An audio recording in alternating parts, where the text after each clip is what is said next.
करतो त्यामुळे त्यात काय वावगाव किंवा नवल काहीच नाहीये. सर, पाहुणचाराची मागणी जी आहे ती विरोधी होती पक्ष नेतेपदासाठी काही चर्चा वगैरे काही केली का त्याने? प्रस्ताव काय आलेला प्रस्ताव आहे आलाय का? का? अद्याप माझ्याकडे कुठचाही प्रस्ताव प्राप्त झालेला नाहीये. माझ्याकडे तसा कोणताही प्रस्ताव जर का आला तर त्याच्यावरती नियमानुसार प्रथा परंपरेनुसार निश्चित कारवाई केली जाईल. तुमच्या अध्यक्ष दालनामध्ये मॅरेथॉन बैठका सुरू आहेत. एकीकडे उद्धव ठाकरे तुम्हाला भेटायला आले. उद्धव ठाकरे गेल्यानंतर आता थोड्याच वेळापूर्वी मुख्यमंत्री देवेंद्र फडणवीस आणि मंत्री गिरीश महाजन भेटायला आले. काय नेमकं बैठकीत चर्चा? नाही, आता अधिवेशन चालू आहे. सभागृहातल्या कामकाजासंदर्भात चर्चा मंत्र्यांबरोबर होत असते, मुख्यमंत्र्यांबरोबर होत असते. त्याच अनुषंगाने एकूण कामकाजासंदर्भात चर्चा झाली. नियम झालेला आहे त्यानुसार बाकीचे देवस्थान सिद्धिविनायक मंदिराच्या संदर्भात आज सिद्धिविनायक मंदिरासंदर्भातलं एक विधेयक आज सभागृहात चर्चेसाठी आलेलं, जे पारितही झालं. ते पारित होत असताना मी एक माहिती शासनाकडनं मागितली की एकूण जर परिस्थिती बघितली तर हा देश धर्मनिरपेक्ष देश म्हणून आपल्या संविधानात उल्लेख केलेला आहे. असं असताना केवळ एकाच समाजाचे किंवा एकाच धर्माचे धर्मस्थळ हे सरकारी नियंत्रणाखाली आणले जात आहेत.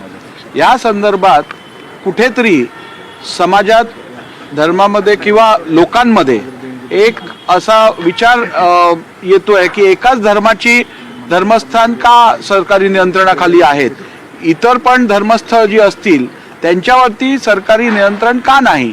तर या संदर्भातली मी माहिती शासनाकडे मागितली. सर, विधिमंडळ विस्तारासंदर्भात काही चर्चा आहे का? नागपूर छोटं पडू लागलेलं आहे, काही विषय नाही? निश्चितपणे नागपूर ही राज्याची उपराजधानी आहे आणि त्या दर्जाचं विधान भवनही या नागपूर नगरीत असणं आवश्यक आहे.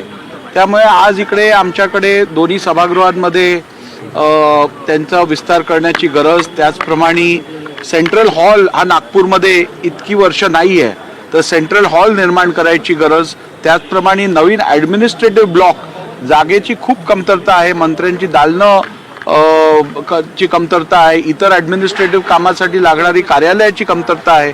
त्यामुळे येणाऱ्या काळात काही महिन्यातच आता इकडे जी शासकीय आजूबाजूला जागा आहे ती विधिमंडळाच्या कडे हस्तांतर त्याचं केलं जाईल आणि पुढच्या काही महिन्यातच नागपूरमधलं विधान भवन हे भव्य दिव्य स्वरूपात याचा विस्तार होताना आपल्याला दिसेल. सर, अध्यक्ष आम्हाला न्याय देतील असं वडेट्टीवार म्हणाले. ते म्हणाले कोणताही नियम तसा नसतो, सर्वाधिक जागा असतात. नाही, माझ्याकडे तो प्रस्ताव आल्यानंतर मी त्यावरती विचार करीन.